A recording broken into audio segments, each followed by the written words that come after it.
This old XJ Cherokee has seen better days. While overall it's in pretty good shape and low mileage, it does need some love.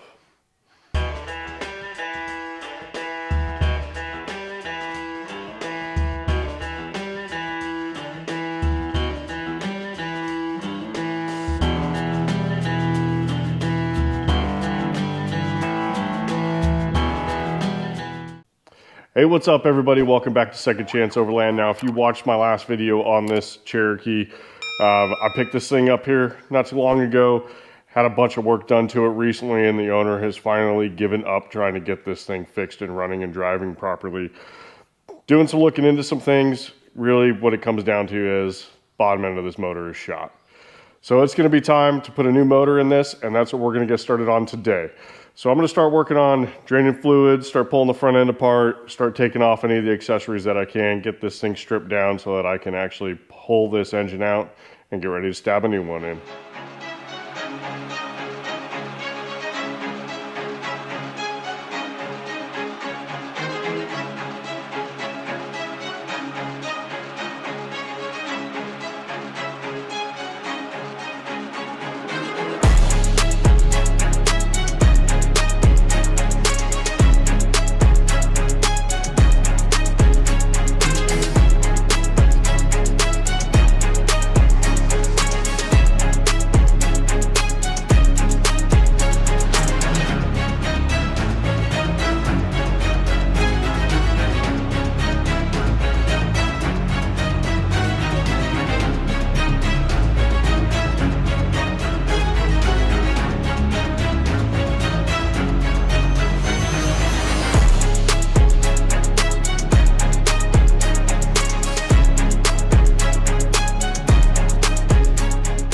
All right, so making progress on the XJ here.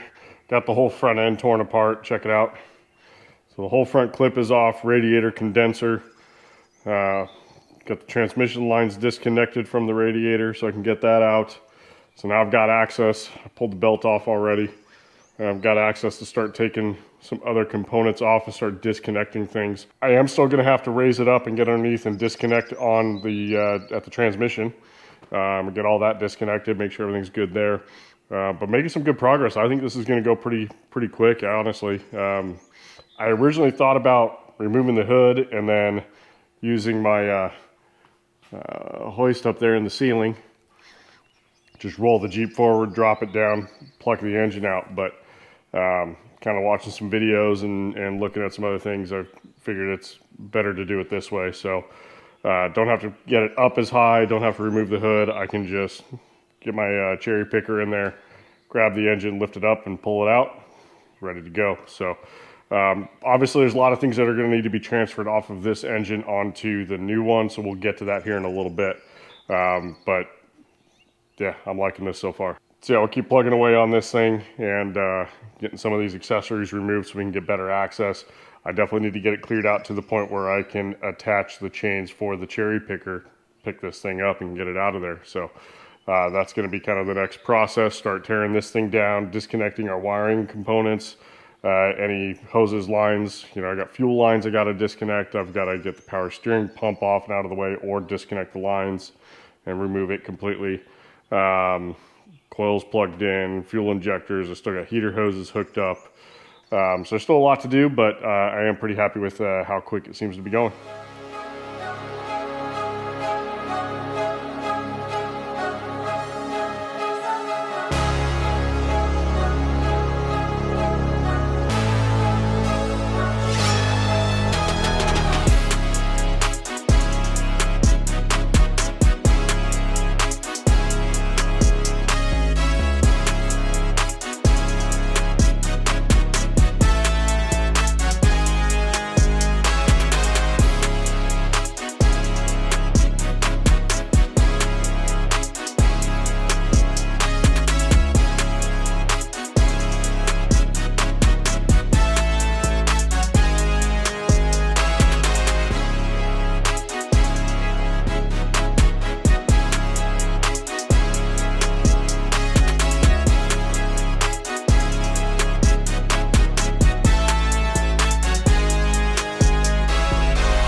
Alright, so I'm making progress on the XJ Cherokee.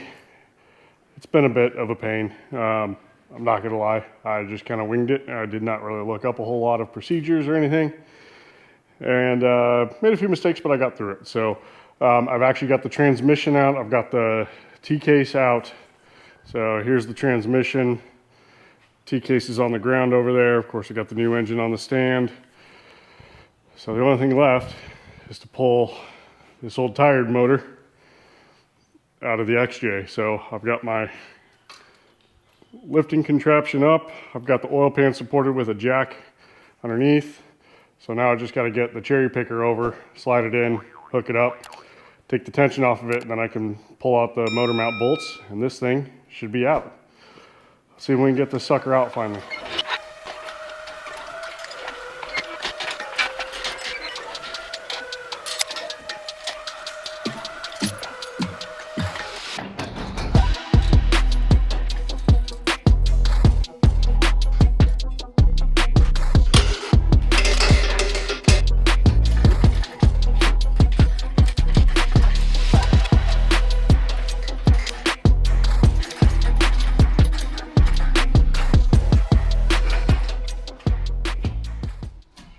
There she is, she's free.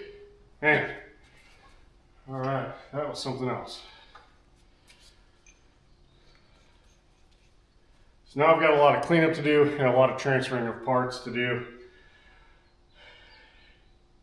And then we can start getting the new engine back in. It's been a lot of work. All right, here we go.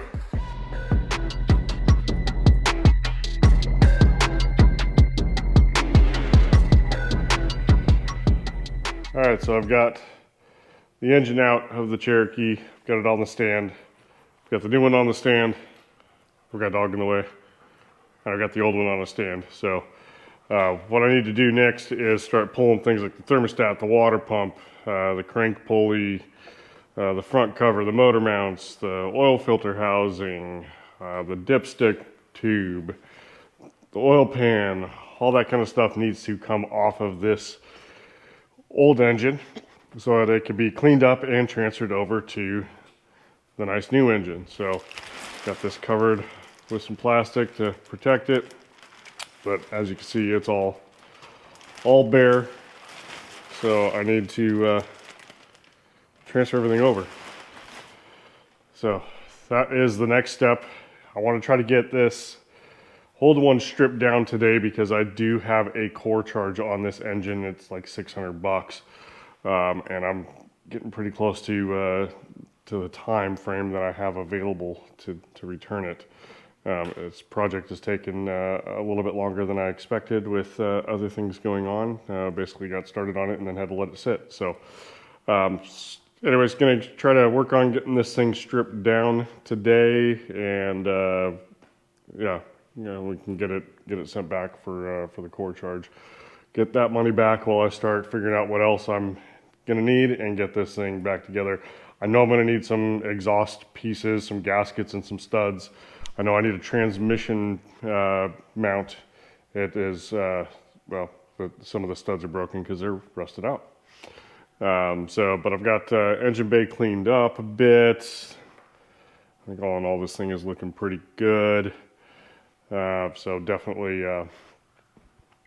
coming along. So yeah, so I'm gonna get started on dismantling this old engine. I am interested to see, once I get that oil pan off, if I can see anything going on in the bottom end of this thing. That'll give me an idea of what happened to this motor. So, all right, let's get started.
All right, so I'm making some good progress on tearing down this old engine so I can get ready to send it back as a core. But I wanted to show you something here, a couple of things. So on the top of or bottom of the engine, going across all the main caps, you've got this metal bar here. And look at that. Just nasty metallic sludge. So that's not a good sign for this motor. So I'm going to pull this off and see what else we find.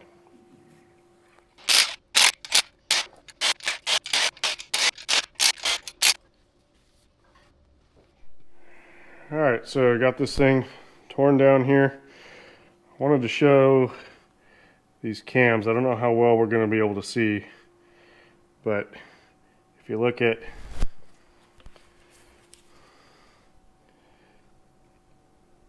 that's the high spot of that cam lobe, and it is completely flattened out. You see lots of wear on that one.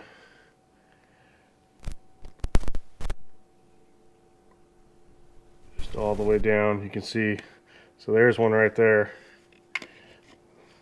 So this one right here, you can see it's rounded. It doesn't have a square shape to it. Another one there. It is just completely worn out. If we go over to the new engine,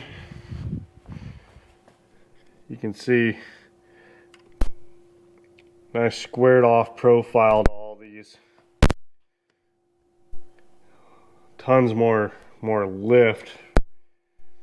So I think this cam got wiped completely out on this thing.